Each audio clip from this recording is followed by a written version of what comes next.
Come with me while we take a little look at the history of St Mary's Church in Bedfont. Just a few minutes from the hustle of Heathrow lives one of the oldest surviving parts of our local area, Bedfont Green in Middlesex, and here, when you take a glance, you see St Mary's Church. It's part of a peaceful village green, but beneath its quiet appearance lies almost 1,000 years of history. The name Bedfont is believed to come from the Old English Bedfunta or Bidenfunta, meaning bedder's spring or the spring with a drinking vessel. The village itself is recorded in the Domesday Book of 1086, although archaeological discoveries show people were living here long before that.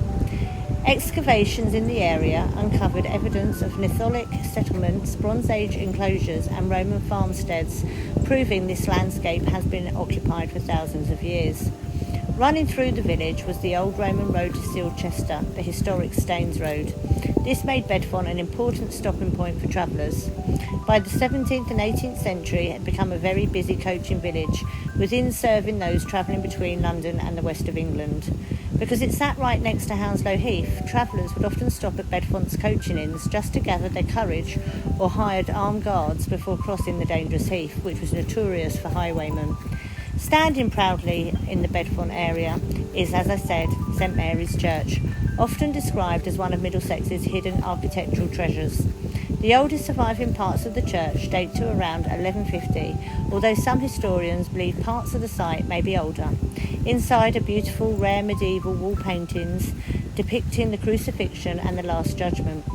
They were hidden under whitewash for centuries before being rediscovered in 1865. The church also features ancient Norman stonework and centuries-old memorials. In the churchyard stands the famous yew trees first clipped into the shape of peacocks in 1704.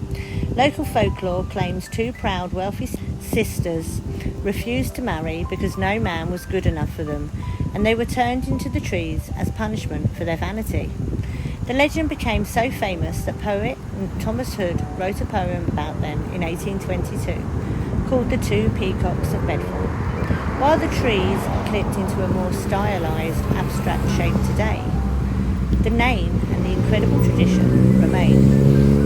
Now let me take you to Bedfont's forgotten gateway to the dead, the old burial ground on Bedfont Road.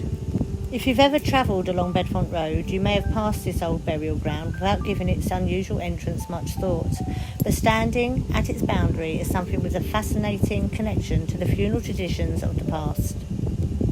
What's a Lynchgate? Well, let me show you one, but this one, please bear in mind, it has been restored due to a couple of crashes over the years, but the original bricks have been used, and it kind of gives you a little bit of the idea of what it was like.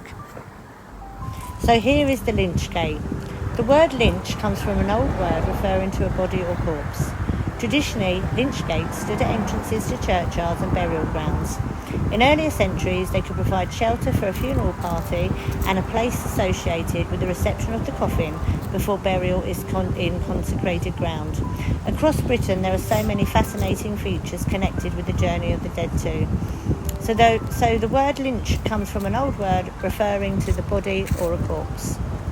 This, what you're seeing now, is the older part of St Mary's burial ground, which was established in 1876 when additional burial space was needed for the parish of St Mary's, Bedfont. Before the dead were laid to rest here, the land had been agricultural ground known as Littlefield. And as we go a little closer, you will actually see the original Victorian floorings of the Lynchgate.